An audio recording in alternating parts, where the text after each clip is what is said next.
No Jumper, coolest podcast in the world. And today I'm in here with a legend in his own right. T Money is in the building. How you doing? I'm all right. What's up, man? Great to have you here, man. Yeah. Yeah, you came highly recommended. Big U told me that you had an incredible story and that it deserved to be heard. I think it does. Yeah? Yeah, for sure. All right, so let's start from the beginning. You're from what area, LA? West LA? Yeah, I'm from West LA. Okay. Tell us a little bit about your upbringing. I'm from West LA. I grew up with there's nothing but Crips around there. Right. It's like the Mansfields, the Marvins, the schoolyards, the Playboys, the gear gangs. I'm from Mansfield. Right. But that whole area is surrounded by Crips. Like, the only Bloods over there are like the Blackstones, the Black P Stones, the 21st Streets, and they like maybe like a mile east. Right.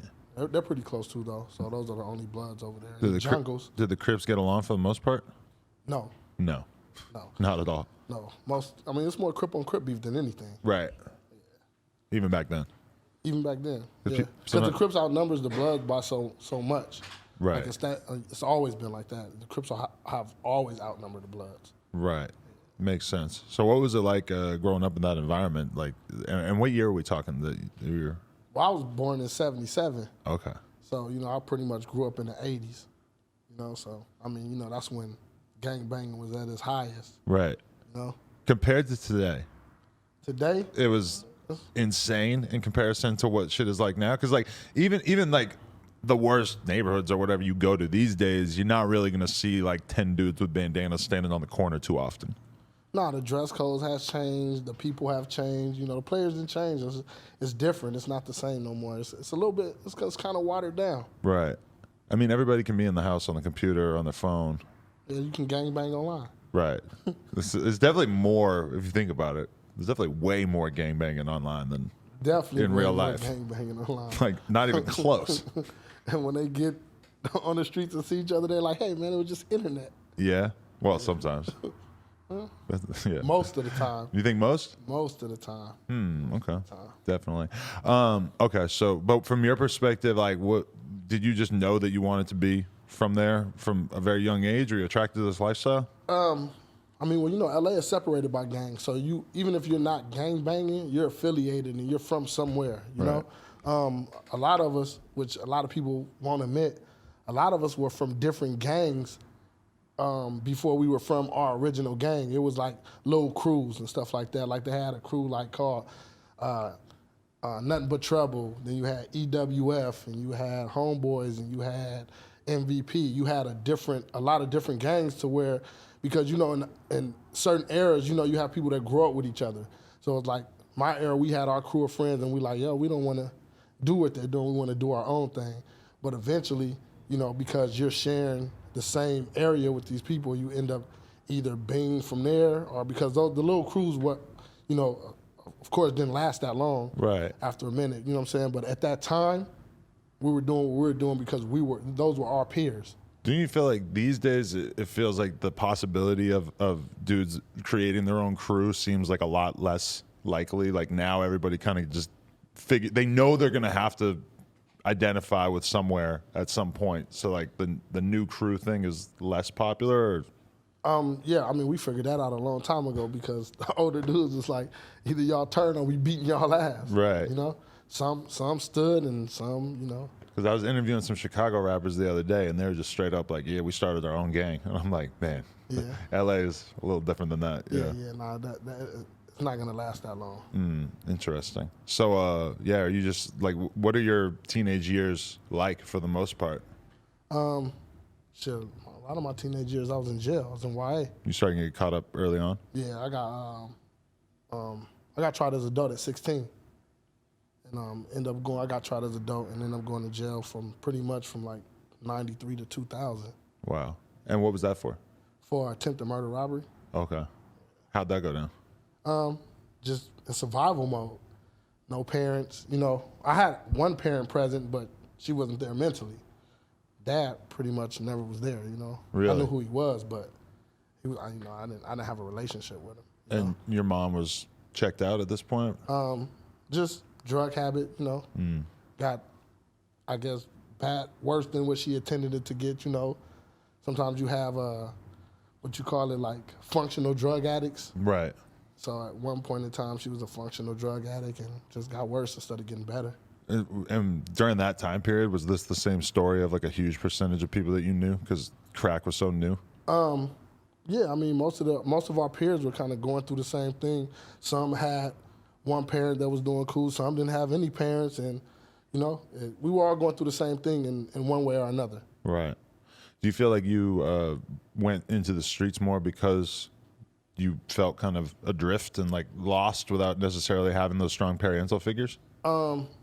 I think, yeah, that was part of it. And then, when you have, when you have people that you're hanging out with every day, like your peers, or, you only have these people to look up to, the older guys to look up to, you tend to be around them a lot, and it's kind of like, shit, that's what either I have to do or what I'm going to end up doing. For me, I think it was more of a survival thing. It was more of like, I got to survive, so I got to do what I got to do. That's how it felt at that time. Yeah, for sure. Definitely. You finished high school?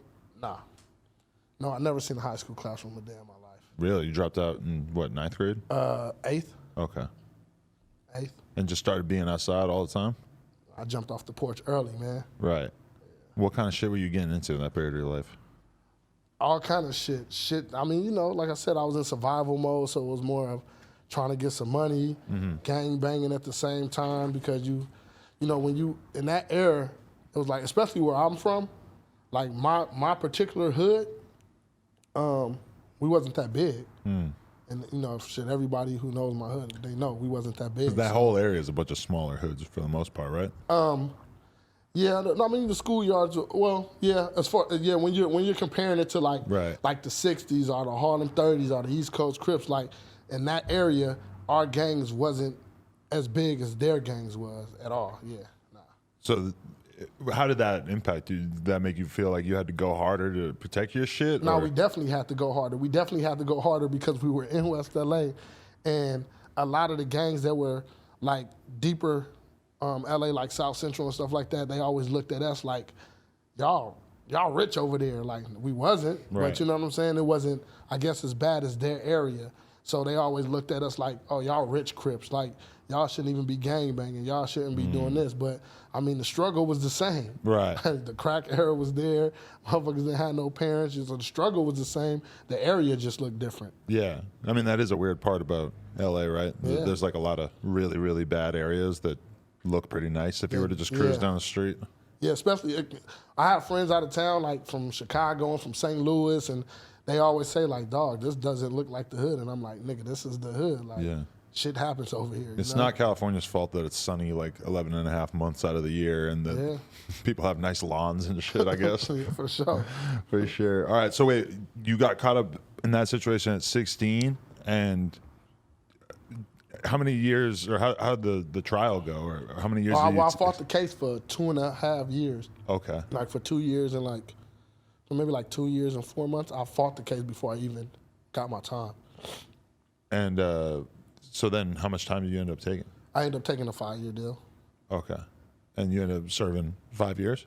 No, because in YA you catch a lot of time from fighting and stuff like that. They can keep you till you're 25. So if you go when you're 14 or 15, or you go when you're 13, or whatever the case may be, it's not like, okay, so like the penitentiary, you have a date. Like, so if I go today, they'll tell me, hey, you get out 2024, February the 19th, so unless you catch another case or something like that, that's my release date. Which has got to be nice, because at least you have something to look forward to. You look forward to. It's locked in place. Yeah. YA, there's no release date, but they can keep you. They can keep you till you're 25, and if you tried as an adult, and you got they had YA numbers and M numbers. If you had an M number, once you turn 18, they can send you to the pen, or once you turn 25, they can send you to the pen. But you can also go to YA at 18, and you can also go to the pen at 18. You know what I'm saying? YA is a little bit more unstructured. It's like letting a bunch of pit bulls go and like, hey, they're young kids. You know what I'm saying? So it's not like in the pen, you're up under a gun. In YA, you're not. Under a gun, like the towers and stuff like that. So it always feels that way, like they could just shoot you if you act up. Yeah, so it's more structured. It's a little bit more structured. When you have all these old dudes who've been there for years and years, and they want things to be orderly, right? Yeah, for sure. So how did you change as a person through spending those years locked up?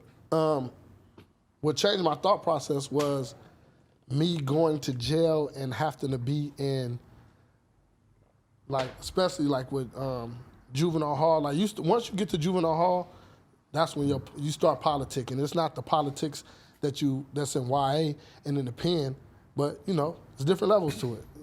So there's politics in everything that we do. So what changed my thought process is it became a race thing once I got to jail. So it was the Mexicans, the blacks, and the whites, right? So yeah, you have your individual where you have your individual problems with your own race, and it's handled amongst the race. However, if something goes down, there's no one-on-one fights with a Mexican. There's no one-on-one fights with a. It was always a race war. It's always a race war. So I felt like, growing up. So growing up is like we grow into like wars and beef. Like so, if we're like at the age of my older homies was like whatever they beef was with whoever it was. I probably wasn't even born at that time, or I was young and wasn't involved. But I know growing up in that area, we don't get along with these people, so I just jump into that beef. You know what I'm saying? Right. So in jail, it was like the people that we were beefing with on the streets were like our best friends. Like you click with a motherfucker that you didn't get along with on the street. You like, damn, like this my dog, and he's back to back helping you fight. So my thought process was like, yo, why would I get back out and be like, oh, I don't like this person. You know what I'm saying? So at that point, I became a person of like, as long as you don't disrespect me, I'm cool. I don't give a fuck where you from. You were tripping before that? I was tripping.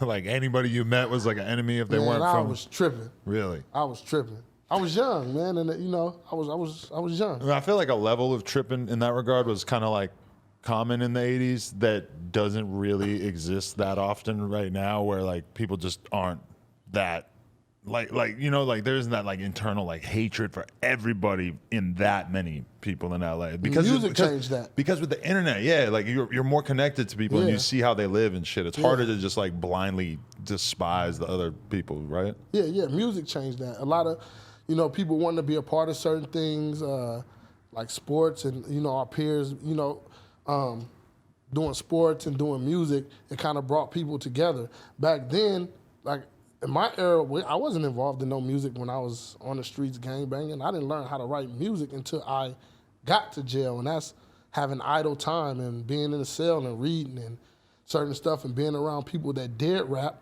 or whatever, but was still gangbanging. So, like back then, we were gangbanging. Like it wasn't like we were gangbanging back then. It's totally different now. It was the dress code was different. Everything was different. So.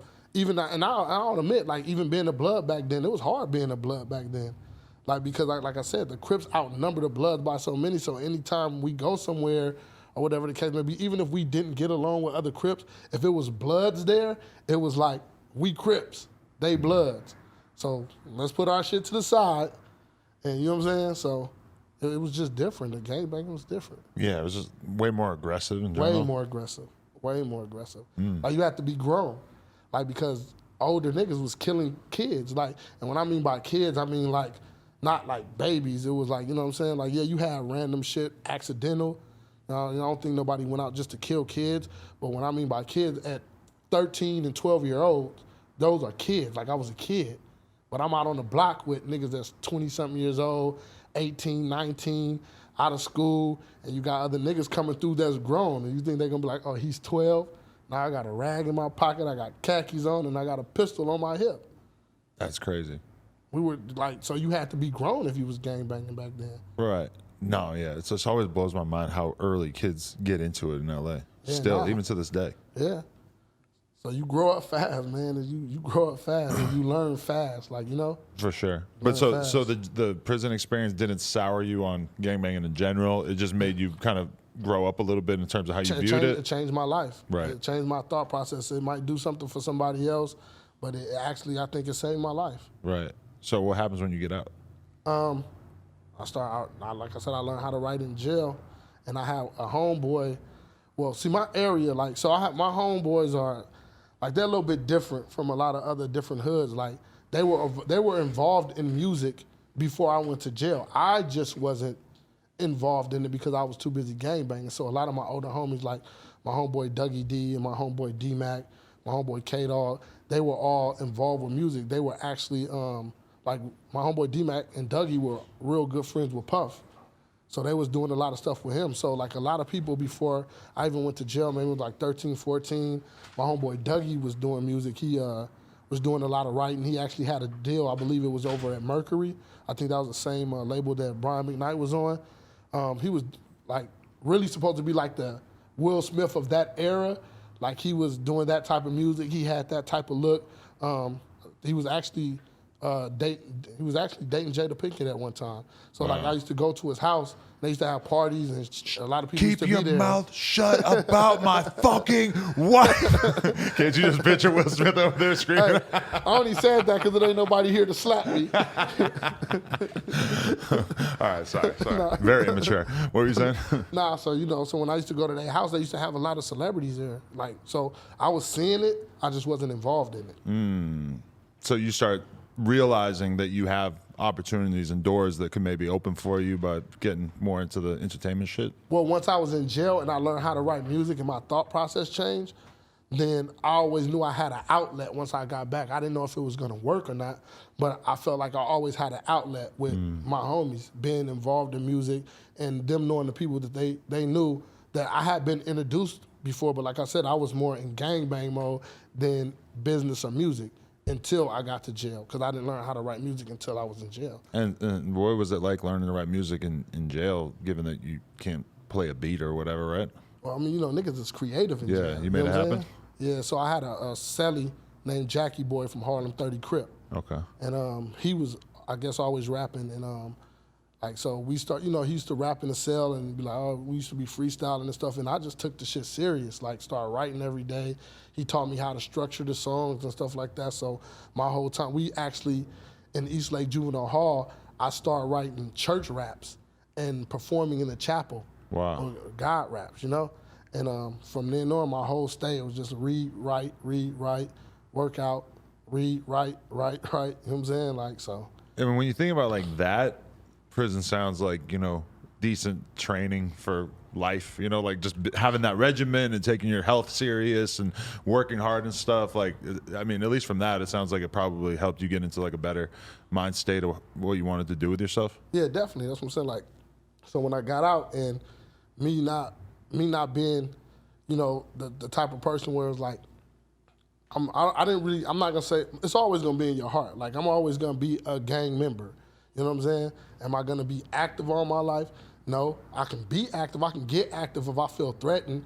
But like I said, my thought process changed so much. I was like, I do not want to be a part of that part where it's just like, just because you're from somewhere else, I want to take something out on you. I want to be like, oh yeah, I'm from here, fuck you or whatever. That was out because I was like, if I ever go back to jail for whatever reason, the same person that I probably about to shoot at or then shot at, I got to go right in and be his friend. Right. It just didn't make sense. Stood out to you. It was just too stupid to it didn't make sense. Stand by. Yeah, it didn't make sense at all. Definitely. So, okay, you start working on music with those guys? Well, yeah. Well, when I got out, I actually ended up going to Atlanta, like, because that's where the music had transferred to. Pretty much. They told you that was kind of where the sound was coming? That just was telling me that pretty much you want to stay out of trouble. This is where we at. This is what we doing. You should go here, and that's where I started. And you hadn't really traveled before this? No, I had been there. Well, my mom is originally from Houston. Okay. Well, I was born and raised here. I was born in Cedar Sinai. So, but my mom, so I used to go to Houston. I used to go to Texas like in the summertime. But other than that, I had never really traveled anywhere. Right. So what was Atlanta like? That kind of changed your outlook on life? Yeah. It's great out there. Yeah, the bitches was naked in the strip club. You went to Freaknik? Freaknik was over by the time. They was having other little stuff, but 112 was still there and stuff like that, but the Freaknik was done by the time that I came home or whatever. But I had never seen nothing like it as far as the strip clubs, the women being naked and stuff like that. So.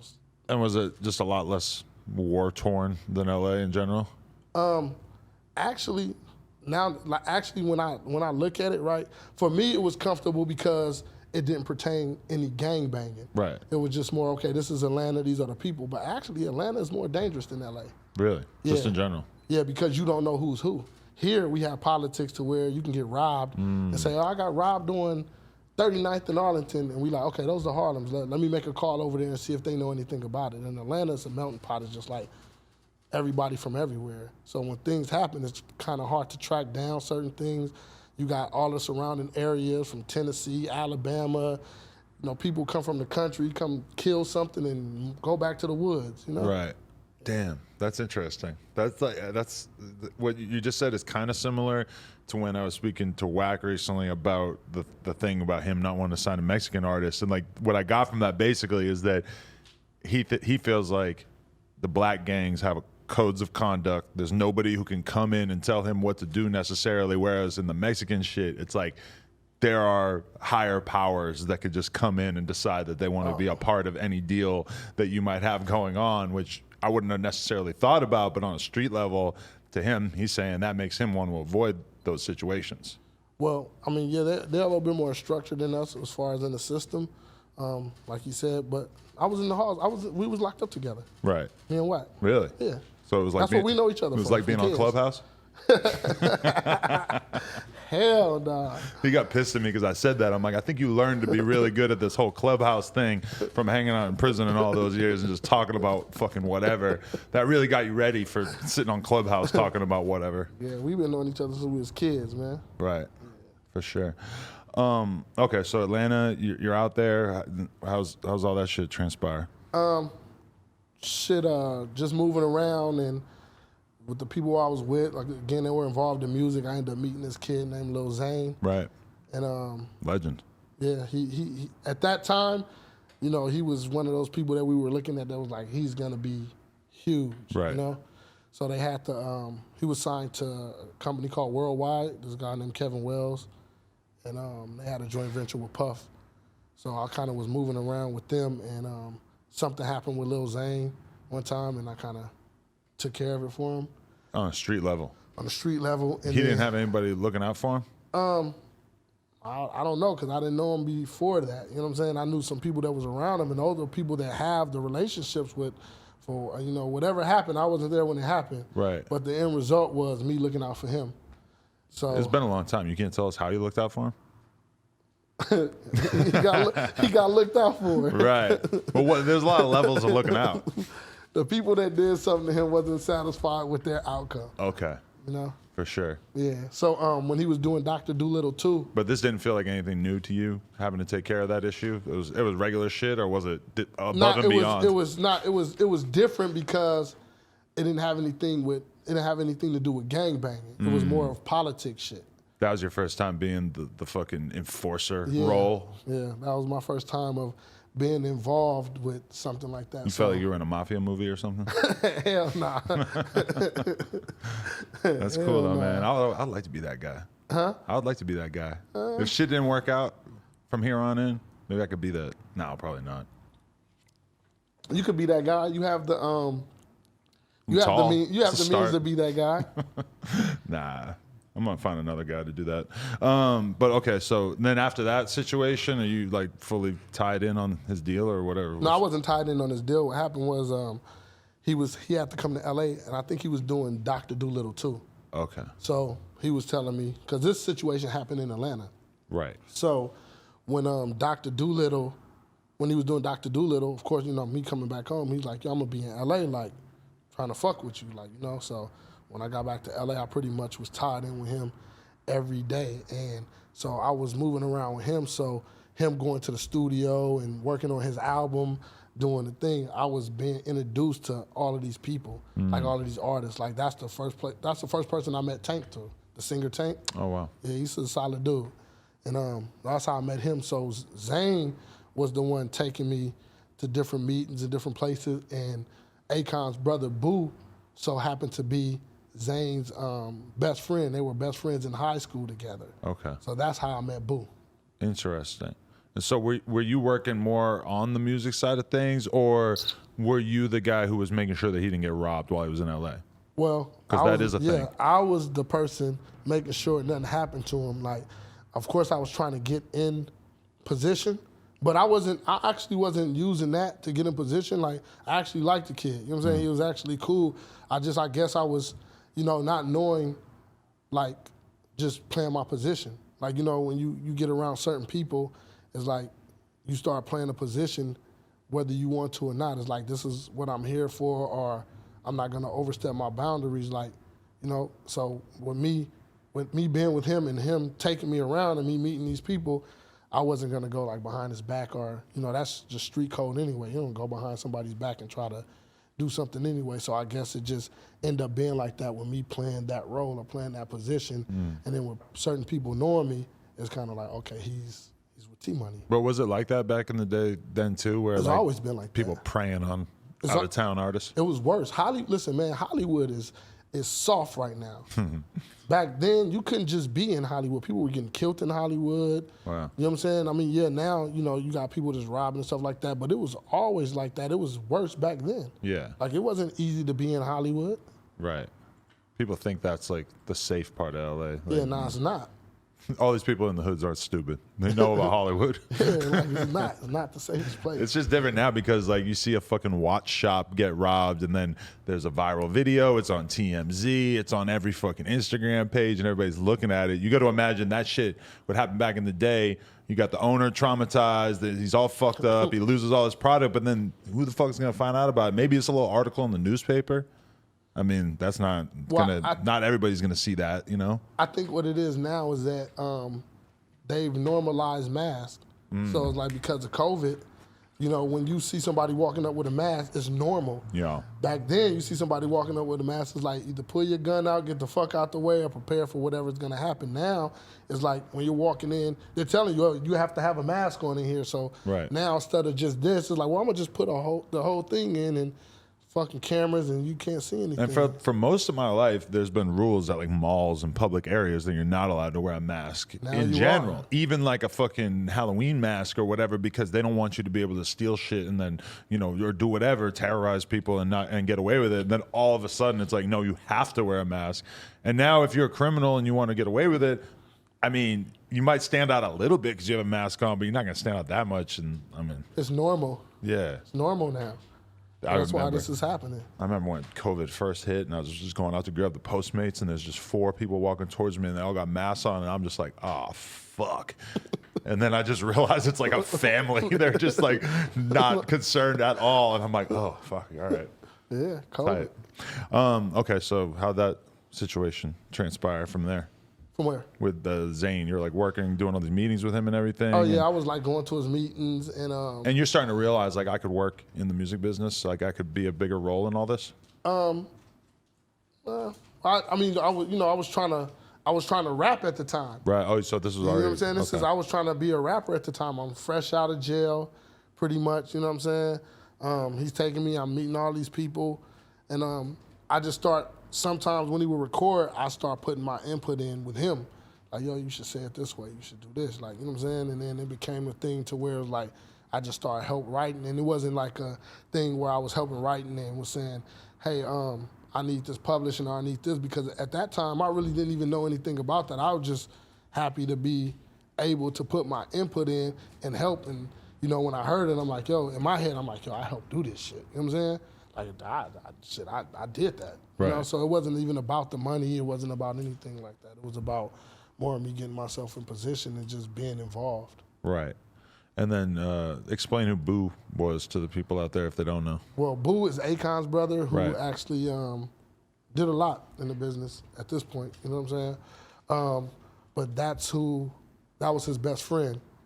And so that's how I met Akon. I met Akon through Boo and Zane, because Zane, when he would go to Atlanta, the studio that he was working at was where Akon was working at. Akon was signed to this guy named Divine Stevens. Okay. Who actually had a deal before, I believe. I don't know his whole story. I know him well, but I just don't know his whole backstory or whatever. But that's where Akon was working out. He had another brother named Mozart that was doing beats or whatever the case may be. So that's how I actually met Dollar too. I met them all pretty much in the same rim. Right. And explain Dollar for people, because he's a big part of your story. Yeah, Dollar, he had a real big song with T-Pain called Who the Fuck Is That? He was in a group with called The Rascals with his brother Saz and Scrap. And that was an Atlanta group. That was an Atlanta group, which we all started together. Me, Boo, Akon. Akon was doing production for him and his brother Mozart. And Boo, the one that brought me in that situation, we just put me and Zane put up to the studio before one time, and Boo was like, "Hey man, don't you write?" Because now at this point, I had been moving around and helping Zane. He was like, "Don't you write?" And I'm like, "Yeah." He's like, "Man, you should help this group, this lady," which I'm saying lady now because at that time I didn't know her, but her name is Karen King. Okay. And she was putting the group together, which was Saz and Scrap's mom, or whatever the case may be. And I started helping with writing for the group. So they ended up getting a deal over at DreamWorks. I wasn't involved in any business aspect of it. I was just helping with the writing. Me and Dollar automatically clicked. They were all young. So I used to be, kind of tend to him out of everybody because we had other writers in there too. And then whatever happened with that deal didn't work. Then they end up signing to Elektra.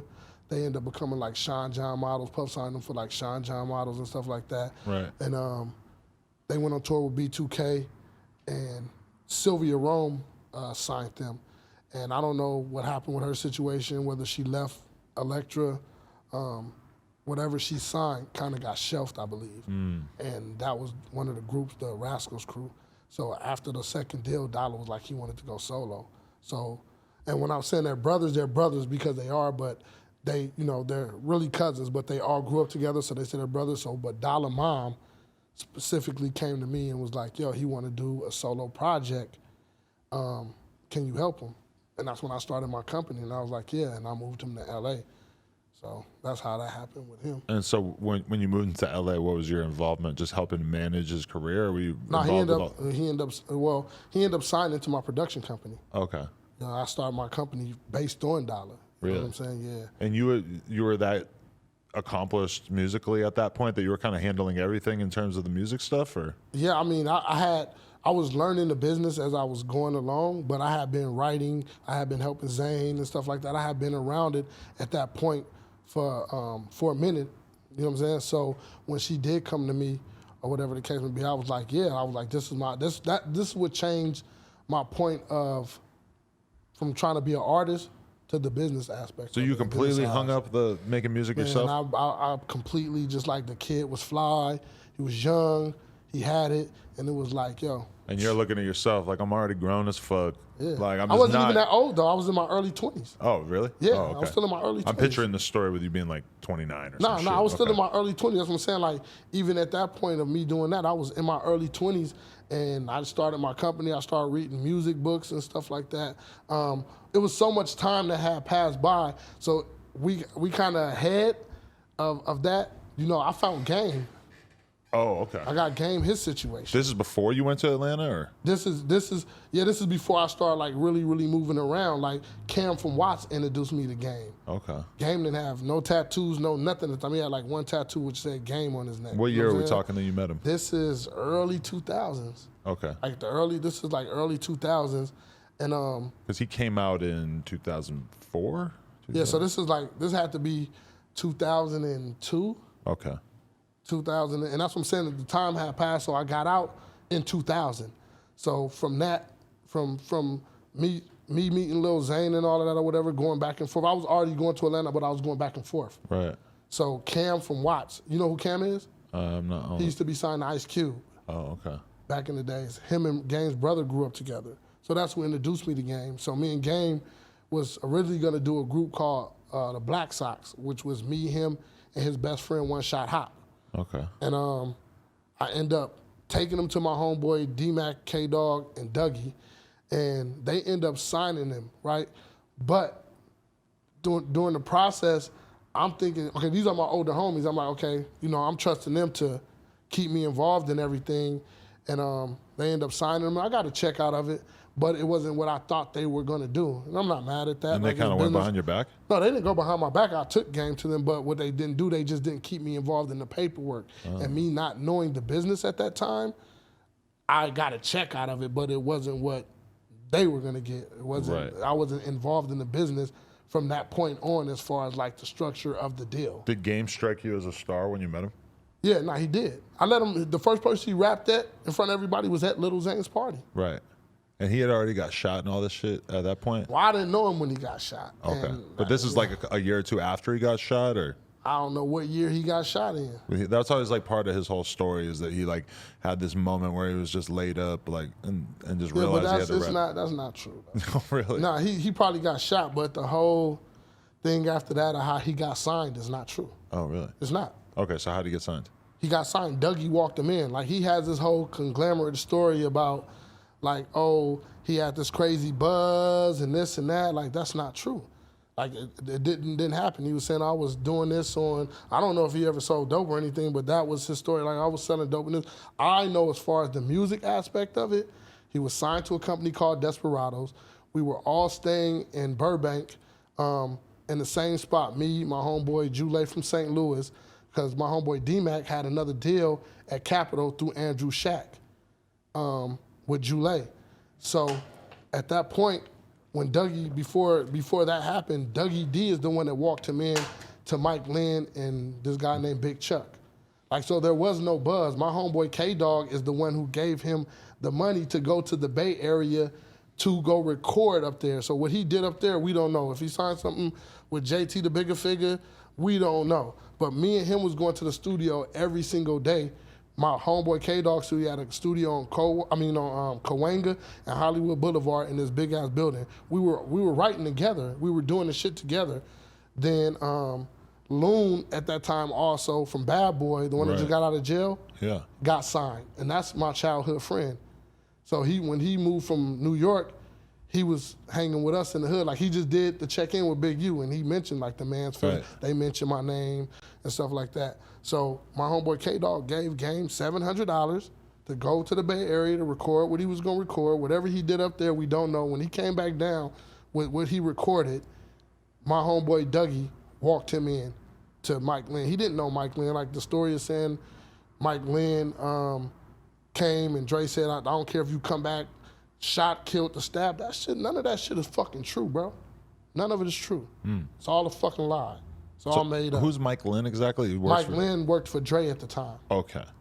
He was an A&R for Dre at the time. So then how he goes up and records in the Bay or whatever, and then how does he end up connecting with Dre? Do you know exactly how that connection happened? Through Dougie. Okay. Dougie walked him into Mike Lynn and Big Chuck, who was working with Dre. Okay. So if you look it up, he was signed to a company called Desperados for 6 albums. I think the year the Wolf got him out of his contract. Really? Yeah. And so do you think Dre just like gave them money to get him out of these deals and stuff, or how he was in the deal the whole time. They ended up doing a joint venture. The Desperado logo just was never seen. Okay. But he was signed to Desperados for the whole period of that time. So did you guys stop fucking with him before he even was signed to Dre, or were you still fucking with him? Well, I wasn't fucking with him. He was signed to D-Mac and K-Dog at that point in time. And there's rumor, I don't know if it's true, but my homeboy Dougie, who walked him in, was supposed to be managing him, right? What happened was, supposedly Mike Lynn told Dre that Dougie was talking about how he fucked Dre's wife. But this was before Dre was married to her. Mm-hmm. Now, mind you, Dougie done fucked all the bitches back in the day, so I don't know. A lot of people fucked a lot of people's wives. It's just you don't really talk about it if you want to work with the person. Right? He was one of those guys that fucked all the bitches. Okay. You see what I'm saying? So it's not unbelievable, but this is what the rumor is of why Dougie didn't end up being Game's manager, but Dougie is the one that walked Game in and got him that situation. Wow. Well, now that Dre's divorced, maybe they could all be cool. Hey. Wow. You know? So yeah, his whole story is just a fucking lie, man. Damn. And so you stopped fucking with him around that time, or? I never really stopped fucking with him. He just separated himself. You know what I'm saying? I guess he had his own agenda. Like, he's one of those dudes that, you know, like, this nigga apologize, do this, do that. He has his own agenda, and I don't know what his agenda was. I don't know, you know. Like I said, he never mentions the people that were actually involved. Right. He never mentions D-Mac. He never mentions, but you can Google that shit. A lot of artists like to simplify their come-up story. Yeah, but it's whack. It's whack because it's like, how do you think that a lie sounds better than the truth? Like, the truth is the truth. Like, you're successful, bro, right? So that's all that anybody cares about, the end result, you being successful. So why not just tell the truth? But the thing is, when I have to give like the 5-minute version of how I got here today, a lot of people get left out. Because I'm not talking about who was my cameraman. I'm not talking about who was helping who my first advertiser was. There's so many details I could go into of like all the different people that kind of help. He still has a long, drawn-out story, though. So I can see you want to tell this 5-minute story or this 5-minute story. Yeah. Because this story is I was selling dope in Brazil, and Dr. Dre sent Mike Lynn and told him he better not come back and I don't care if you get shot or stabbed or killed and all of this old type of shit. Like, were you annoyed watching him blow up with G-Unit? No, hell no. And become the face of LA? No, I was actually happy for him. My thing is just tell the truth. Like I'm glad that he's successful. Like I said, it's like saying like Cardi B, right? And I'm just using that example because you had a lot of people say a lot of stuff about her. Oh, she was a stripper. She was this. She was this. Nobody gives a fuck. The end result is she's successful. So what? But I don't think she's lying about her come up in her story. You know what I'm saying? So I'm just saying like, yo, I'm not mad that I do good for myself. You know what I'm saying? I'm not mad that he's successful. I went and got a fucking label deal over at Jive with Dollar. I did a joint venture with Akon. Like Akon's last project, Concrete Jungle, I wrote 9 out of 12 songs. What the fuck am I mad for? Mm-hmm. You know? I'm not mad at all. Like I don't give a fuck. Yeah. And just be honest, man. Like give the people the credit that help you get to where you are, you know? And it wasn't and they're all Crips. Right. All of them, they're all Crips. He was signed to some Crips at the end of the day. Like, I don't know if he's hiding that, like, oh, I'm a blood, so I don't want to tell people I was signed to the Crips, but that's what it was. Interesting. But okay, all that was like 2004-ish era. What year does Dolly get killed in? Dolly got killed in 2009. Okay, so how many years were you working with him in total? I was working with Dollar from like, maybe like 2001, 2000, like early 2000. Working his career the whole time? Yeah. And was it reaching a high point around the time he got killed? Hell yeah, we was number 65 on the Billboard chart with Who the Fuck Is That with T-Pain. We were number 2 on 106 in Park and probably gonna end up beating Bow Wow. You know, that's when Bow Wow was Mr. 106 in Park. You know what I'm saying? So hell yeah. And we had great records. That record right there was a record that we didn't even really like. It was like we had so much better music that fit him. Right. You know, we felt like this record is, but the record took off. Right. You know, and it'd be the record. A lot of the times it'd be the record that you really don't like that much. That just takes off, and that fucking record took off. And so was he an artist who was really in the streets? Or? Yeah, definitely. Right. Definitely. But he's from Atlanta. He was born in Chicago but raised in Atlanta. But so then he comes to LA and does he start to kind of get mixed up in the politics or what? He was never mixed up in the politics. He was around us. So yeah, he claimed Mansfield. Okay. And it was in his heart because the only people that he knew was us, even in Atlanta. Like I said, he was a kid when he got around me and got around all of my homies and stuff like that. So, you know, he grew into it or whatever the case may be. And he never really had to deal with the politics because I was dealing with the politics. Right. You know what I'm saying? So he used to go to the hood on his own. He, you know, some of my other younger homies or whatever the case may be that were real, like, had them names in the streets. You know, he took a liking to certain people and that was his crew. Like, you know what I'm saying? My homeboy K-Swiss, my homeboy Lil Swiss, Baby Diamond, Nightmare, G Blue. Like, that was his crew. You know what I'm saying? And they were all his age. I was probably the oldest one. And they looked at me like uncle or big brother, pops. Like, even to this day, like, 2 of them are in jail right now. And when I talk to them, they like, what's up, pops? You know what I'm saying? Because I was always older than them. I wasn't that much older than them, but again, I jumped off the porch early, and I've always been involved in older stuff and carried myself older, you know? So I was a few years older than them. For sure. So what happened that day at the Beverly Center? Were you there? No, I wasn't there. Scrap was there. My homegirl Sai, his DJ Shabazz, that was from the Bay Area, which I pretty much raised all of them, you know. But it was something that extended from Atlanta. Like, you know, they have this story to where the guy followed him on a plane. That's not true. He actually had a girlfriend, and it was her birthday, and he flew her out here for her birthday because all her family was out here, but she went to school in Atlanta. Uh-huh. So she was in college in Atlanta. So he just flew her back to LA for, you know, to throw her party with all of her friends. And then from there, they were gonna leave. I was actually I was actually building the company. Like I was actually like, okay, his shit is taking off. I'm gonna sign this person. I'm gonna sign this, and I was signing them this girl named Lexi. She was a young white girl she was a singer. She was dope. She actually had a deal on the table with Interscope with Vincent Herbert, and there was a group called Rock City that used to be signed to Akon as two brothers. Right. And they do a lot of writing. Like they do a lot of big writing now. They had wrote the songs for the demo because back then, you needed pretty much a demo and then the relationships. It wasn't about the numbers. And they wanted to sign her. So I was actually in Atlanta with her parents at her parents' house signing her when I got the phone call. Wow. Yeah. But wait, it was related to the fact that he had flown out his girl? No. Well, it wasn't related to that. Oh, okay. What I'm saying That's just the circumstance. That he was why he was in L.A. in the first place, and then he had a show before that, so it wasn't like the guy followed him like they saying because he didn't come straight to L.A. He did a show in Texas first, then came to L.A., did her party. They were leaving to go take the rental car back, get on the plane to come back to Atlanta. And his favorite restaurant at the time was P.F. Chang's. Okay. And they were originally supposed to go to Chipotle, which was across the street from the Beverly Center in that shopping center. Right. And they end up going to P.F. Chang's. He like pretty much begged them like, let's go. And they was like, no, we got business to handle. Let's take the car back, get on the plane, get to Atlanta. And he just like, no, let's go there. So, him being him, they all followed what he wanted to do, which was go to P.F. Chang's. They sit down and eat. The guy that they had an altercation with in Atlanta that was already squashed because we had mutual friends that knew him. He was in the restaurant already. Wow. And I guess he went to the bathroom. They seen him, and they was like, oh, that's the guy. So they just kept eating, and they went out after they got through eating. They went out, and he was in the valet waiting. And it went down right there. And it went down right there.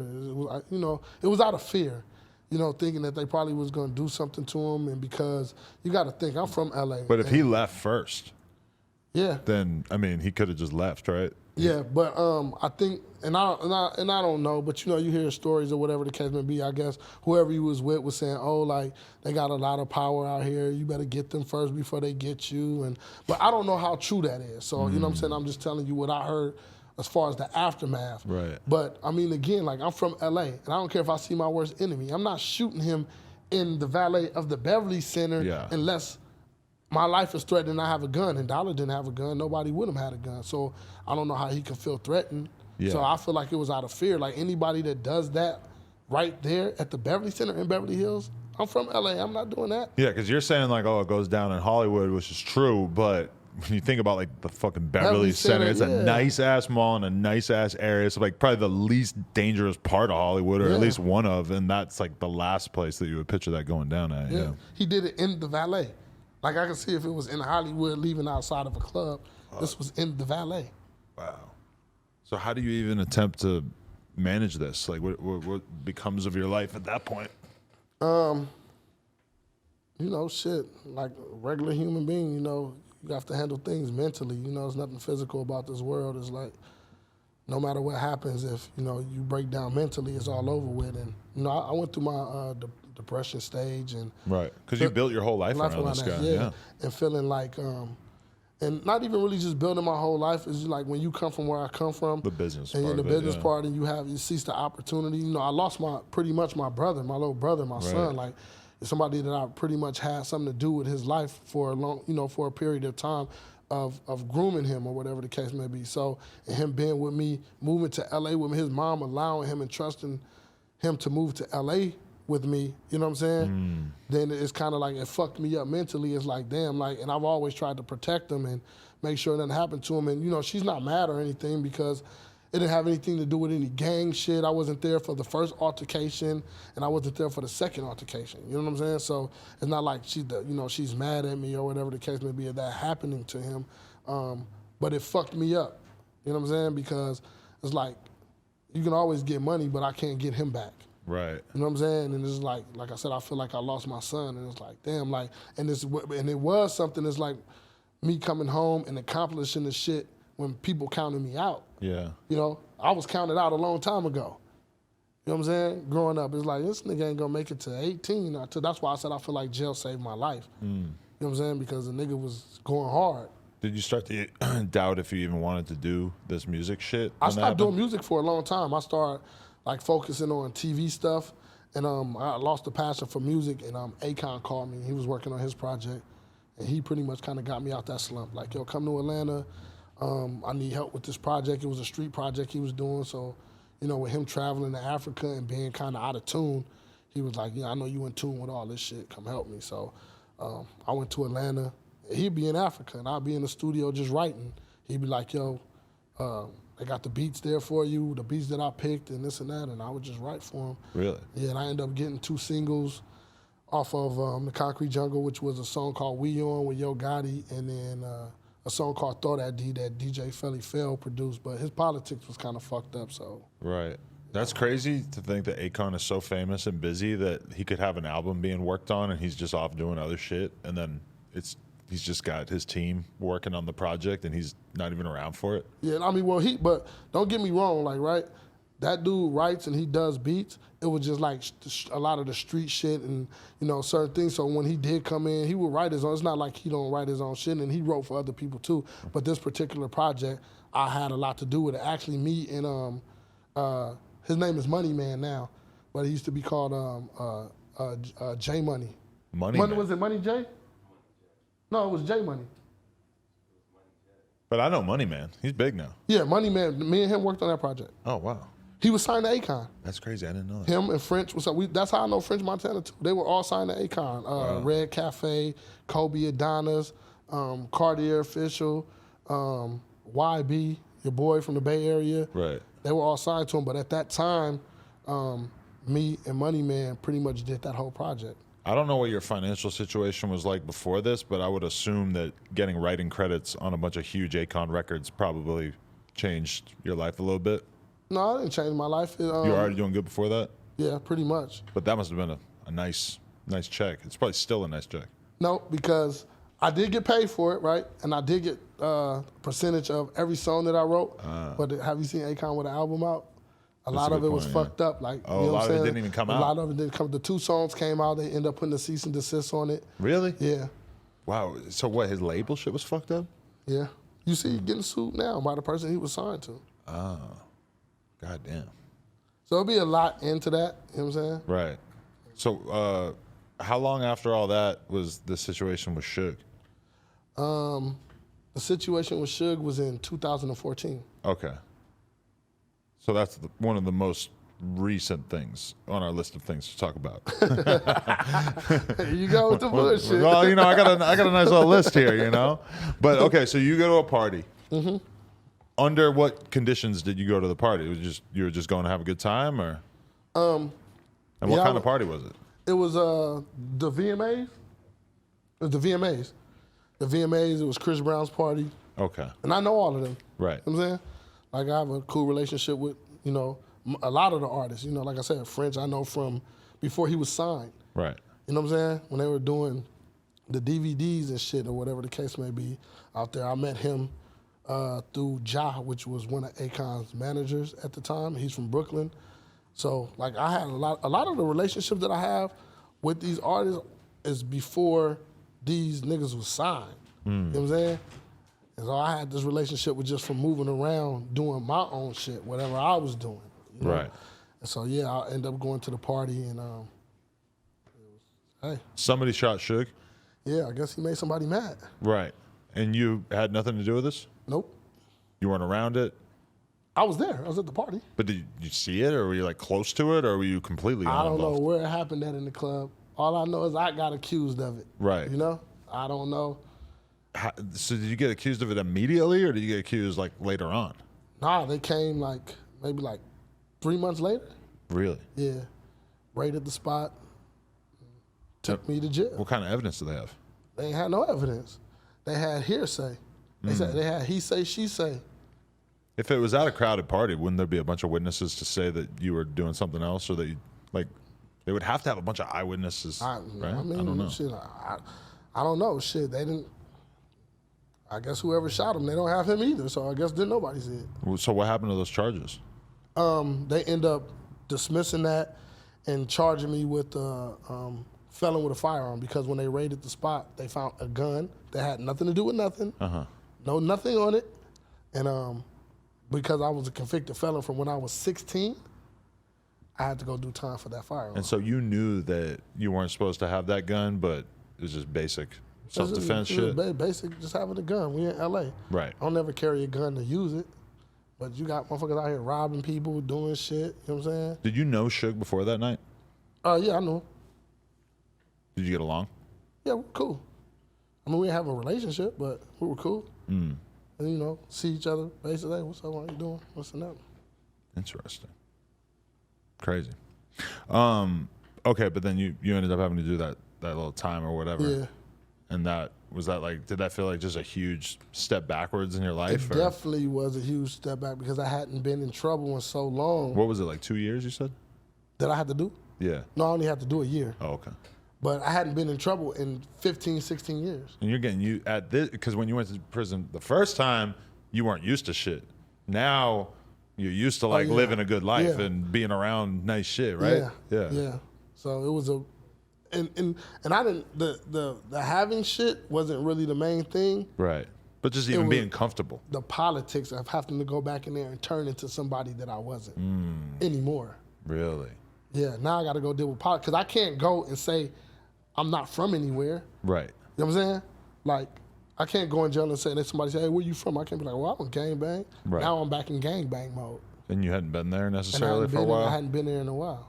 I hadn't been there in a while. Is there any degree of seniority in that environment? Or do you get respect because people know that you've been around for a long time? Or are you able to get into that sort of like OG mentor role? So, I don't grow none of this, right? Ever. So when I was there, it was growing. But this don't grow. Right. So now I look like OG. So I was OG. Niggas like, what's up, OG? All this shit gone. I got this. So I'm looking hella old. So I was like, yeah, I'm OG. Was that fucking with your self-image? Hell no. I'm glad because the youngsters in there is like, where you from? You from, oh yeah, I need that. Run that real quick. Yeah. Even to you? No, I'm just saying like, right. You know what I mean? Like in general, like another young nigga, they pressing. Yeah. Older niggas, they don't really press like that. You know what I'm saying? They be the older niggas that talking if you know, you need that, I'll get that to you. But, you know what I'm saying? It'd be like the younger niggas. So no matter where, you know, the young niggas is like, oh, what's up, OG? Where you from? It wasn't really the aggressive, like cuz our blood, where you from? You know what I'm saying? To another young nigga. So because this didn't grow and this did, I was OG. But it makes, I mean, it's like a disguise. Your hair being fucked up just make you look like way older. People just kind of. I'm glad. Fuck, that's crazy. I'm glad. No, I've been there too because like I used to shave my head. I would start shaving the front, and then you just look in the mirror and you're like, oh fuck, like it's like a screenshot of what like 10 years of hairline withdrawal is gonna look like. Hell yeah. Fuck. How good you feel when you got out from doing that little bid? I mean, shit, it felt good to get out of jail. Touch the grass again. You know, it was a setback, but you know, I am who I am, so it's like I'm always gonna push forward. You know, I think about it sometimes and it'd be like, damn, I feel like, you know, I got held back, and it was like it seemed like every time. It's just like even with the dollar thing, it's like I'm there. I'm like I'm right here. We about to go. You know what I'm saying? And then he get killed. Then I'm doing other stuff, like, and then it's like, okay, I'm on my way. This is about to happen. Right. Boom. Then this shit happens. You know what I'm saying? And it just seemed like every time I get to that point, it's like a roadblock. But then I just get up, like fuck it, like I just got to keep going. Yeah, 100%. What's your relationship with Big U? When we met, we just was, you know, I guess just like click. We was cool, even though we from two different hoods, and our hoods really, as a whole, don't get along. Cause I'm a gangster Crip. We trays from 60s neighborhood, right? You know, but again, like I said, he been to jail, I've been to jail, and a lot of the times when you in there, like I said, you have your individual, with, you know, your race, you handle your own business between the race. So yeah, you might have, you know, altercation with, but it's you know, it's contained. You know what I'm saying? So I think he feel like I feel. It's like, you know, you come home and like the person that you feel like you would never get along with is helping you fight essay, helping you fight a white boy, or helping you fight all of them. Because a lot of the times when shit like that happens, trust me, we're outnumbered by a lot. There might be 20 blacks and 100 Mexicans, it might be 50 Mexicans and 30 white boys, and the whites are gonna help the Mexicans, or are they gonna make the white boys help? Well, they're clicked up. I mean, they're not clicked, but they'll make, in the county, they'll make it be like, hey, we finna get off on the blacks. Y'all need to help. Wow. The Pisces and everything, so it'll be 20 of us. Keep me out of there, man. I am not kicking it with no Nazis. I'm not smoking spice with a bunch of fucking white power dudes, dude. That's the biggest thing I'm scared of. Don't go to jail. Yeah. Cause you gonna choose something. Nah. You know what I'm saying? Either you're gonna be with the blacks and you're gonna have to even go harder. Right. And they'll help you if you go hard. Or cause this They ain't gonna have me the whole way, bro. No, listen. My little homeboy, he Mexican. He a You Crip. better get locked up too, so we can be like have security behind bars. Like Kiki, I'm gonna need you to catch this charge, so I have somebody to go with me. Oh, that's fucked up. What are you working on now? What's your creative energy going into and business energy? And what's so fucked up is I had these shirts that I was gonna bring you, and I fucking forgot them. Oh shit. I have a company called Politics, and because it's politics from the smaller street corner to the White House. But I took the shirts and I took every gang sign and made positive acronyms. So like the blood might say brave or beautiful. The Piru sign might say peaceful, powerful, pleasant. The Crips sign might say creative, creativity, confident. And then on the back it tells what gangs were originally for, you know, so why it was originally started. And then I did some for the Mexican gangs too, where, you know, it has the Southsider sign and it says like strong survival and stuff like that. So That's dope. yeah. Hell yeah. Actually working with her on some TV stuff. Oh, okay. She does a lot of TV stuff. I can't really explain it. Really? But she's the TV lady. What kind of stuff are you doing with them? You're gonna be like Big U. He's like doing documentaries. He's kind of taking his story. She did that. Oh, really? She did the hip that's hop awesome. thing, and I'm working on a TV show called Politics. Also, I just signed a girl named Allie Cocaine from Oakland. Oh yeah. She's a rapper. She just opened up for Cash Doll this past week. Too Short just brought her out like 2 weeks ago, so she got a cool buzz. A crazy She does buzz. cocaine? No, I don't think so. I hope not. I don't need It's a hell those of a bad name. habits. Yeah, her name is Allie Cocaine. Yeah, man. You lived through it. You've seen all the craziness that can lead to. You better warn her. Stay off that white girl. Yeah, no, I don't think she's on it. All right, good. Anything else you want to let the people out there know about that you got coming? It's been a great conversation. I feel like I learned a lot. Yeah, I mean, Big U never let me down. nah, you know, just like I said, the Allie Cocaine thing. We're developing a TV show called Politics. I actually have a documentary that I'm working on about my life. We just got a call from Showtime about it. Oh, nice. Because you know, of course, nothing's ever for sure or until the paperwork is signed, until it's in writing. But they are interested in it, and that's pretty much it. And you know, the T-shirt line, which I'm doing to try to bring the community together. Let's get it. That's what's up. Yeah, I appreciate your time, man. It's an incredible story. Yeah, and AD, that's my boy, man. Oh yeah, I'm supposed to ask you how you met him. Oh, nah, yeah. We were at a hookah place. He always getting in a fight at a hookah spot. We was at a hookah place. We were at a hookah place, and he was with about like 4 or 5 people. And I think I was either by myself. I was by myself or with one other person. And I don't know how we got into it, but I think I got into it with one of his people, and we had some words. And I was like, where y'all from? Matter of fact, like, you know, I usually don't, but it's just like, I was like, where y'all from? He was like, we're from Compton. And I just was like, you a long way from home, homie, to be. And then he was like, huh? And he was like, where you from? I'm from Mansfield. And I just was like, yo, we can get out or whatever. The other niggas wasn't saying nothing, but AD was like, well, it's whatever. And then somebody walked out that I knew, or that we both knew, was like, nah, man, we all good. You know, we all family or whatever the case may be. So that's the little story or whatever. It was Wow. We ended up being cool, though. It came close there? Nah, I came close. Yeah. Came close. I've seen it before. We pulled up outside a rapper's house one time, and his homie didn't recognize AD or realize it was me at first, and it definitely almost went down. There was almost a little boxing match in front of the house, and I was like, oh, shit, these guys are serious. But then when that happens, there's one thing about gang dudes is when that does happen, they love to tell that story about how they didn't fight, but they almost fought. Just, you know, it's like, man, we came that close, bro. Came that close. For sure. Shout out AD. Okay. Any more thanks? Anybody you want to show love to? AD, Shout out AD. I'm gonna just leave it at that. For sure. Paper Films. Let's go. He the one that shot my sister real mom. Oh, okay. Nice. For the documentary. Shalon. That person over there. Who doesn't want to be identified. Anonymous? Yeah. Okay. I fuck with it. Appreciate your I time, want to man. do a shout out to my mama. Oh, yeah. My yeah, young- yeah. Gotta shout out your mom. My little Shout son, out my you know what I'm mom saying? over here, yeah. All the homies in the hood, you know what I'm saying? We made it. I don't You know shout my what I'm mom saying? out We here. enough. Good point. For sure. Appreciate you, Third man. base. Third base? Yeah. The rap group from back Nah, in you the ever day? heard of Third Base?